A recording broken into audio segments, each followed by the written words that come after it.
Hello guys! Hello! Welcome dito sa aking channel, Kapalaran 888. Welcome.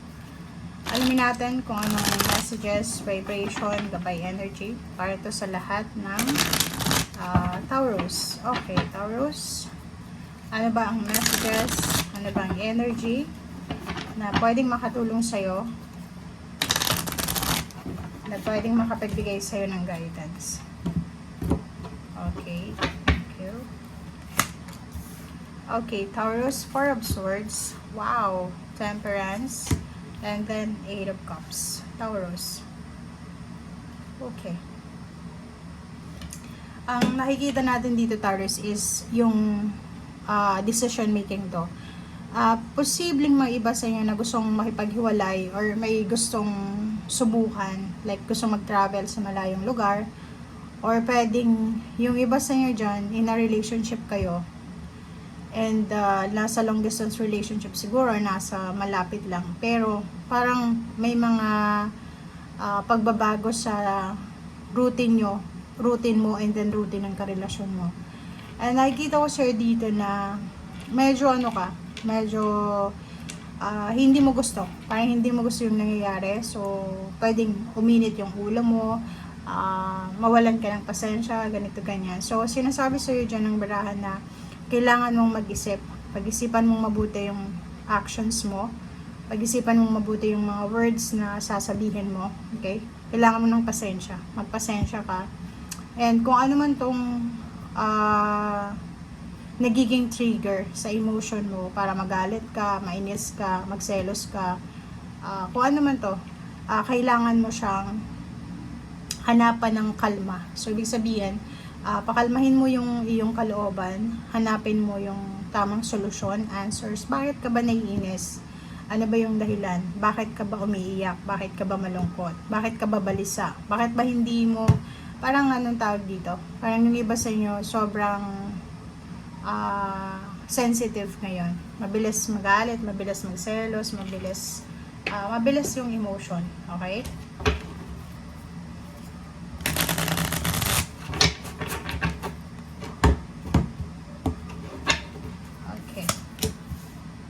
The Sun, and then wow. Okay, single ka ba? Single ka or in a relationship, money or career ito, sinasabi ng barahan na isang tao ang posibleng mag-o-offer sa'yo ng leap of faith. So, isang risky to.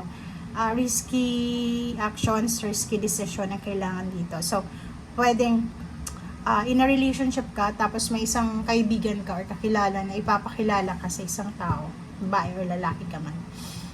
Yung iba naman trabaho to, may trabaho ka, pero o-offeran ka ng taong ito ng another job or another source of money, income.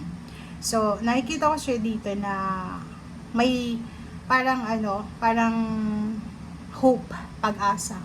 Pag-asa tong posibleng maramdaman mo siya ngayon kasi makakaramdam ka ng pag-asa para may liwanag kasi kung halimbawa stagnant yung relationship mo, masyado ka na nakakaramdam ng toxicity sa kanya, sinasabi ng baraha dito na may mga tao sa paligid mo na pwedeng maging source ng peace and harmony mo. Okay? So, kung feeling mo ang karelasyon mo is hindi na maganda sa health mo, etong taong ito na papasok sa buhay mo ay posibleng siya yung magdadala talaga ng overall happiness. Itong happiness na sinasabi dito, siya talaga yung happiness na walang cover. Hindi mo kailangan mag please ang mga tao, parang ganyan ganito. Yung parang genuine happiness siya. Okay? Okay. The World card and then 10 of Pentacles. So, yun. So, may mga possibilities dito, Taurus, ng source of money sa ibang bansa. So, if you're planning to go to abroad, to find job, or marry someone, sinasabi ng Barasya dito na possible siya. Sobrang posible siya sa'yo. Tingnan mo to, ito. So, isa sa pwedeng maging source of happiness mo, or source of money, or source of financial, tangible things, is yung pag-aasawa ng ibang lahi or pag-aasawa ng pareha mong lahi pero nasa ibang bansa, or pwedeng pagtatrabaho sa malayong lugar, especially sa abroad, or pagtatrabaho sa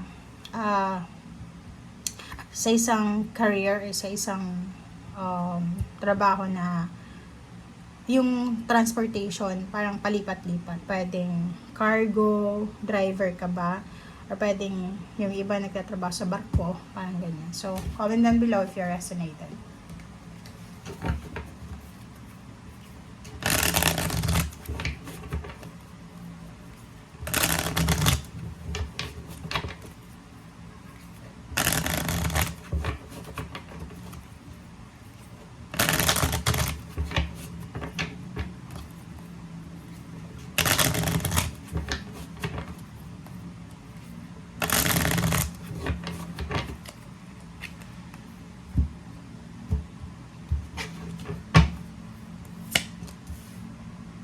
Okay, 10 of Pentacles.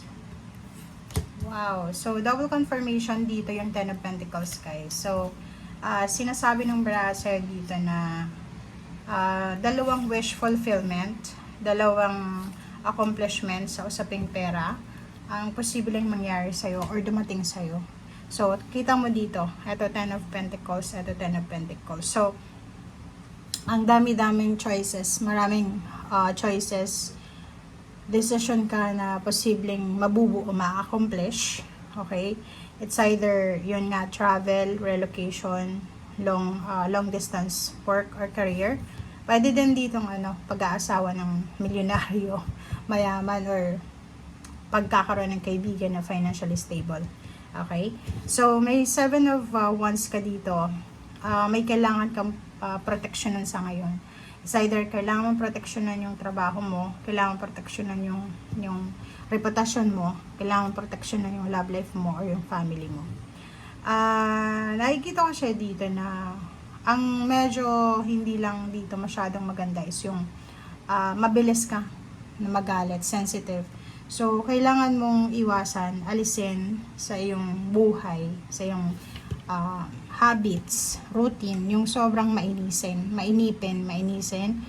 sobrang sensitive. Mabilis magselos, mabilis masaktan, mabilis magalit, mabilis magtampo, yung mga grudges, resentments, parang ganun. So, kailangan mo ng doble-dobleng pasensya, kahit sobrang inis na inis ka na, parang ganun sinasabi sa'yo. Okay? Kasi, kailangan mong i-prioritize yung peace of mind mo. Okay?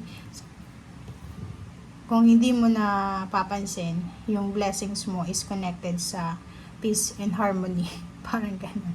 Every time na nagagalit ka, parang yung mga blessings is nabablock sila.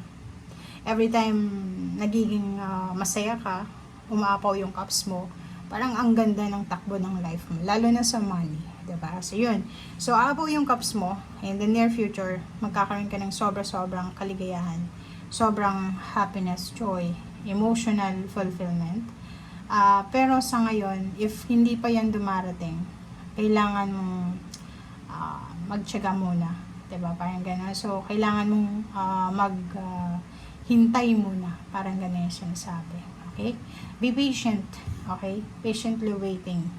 Yun sinasabi ng Dara. Thank you guys. Bye!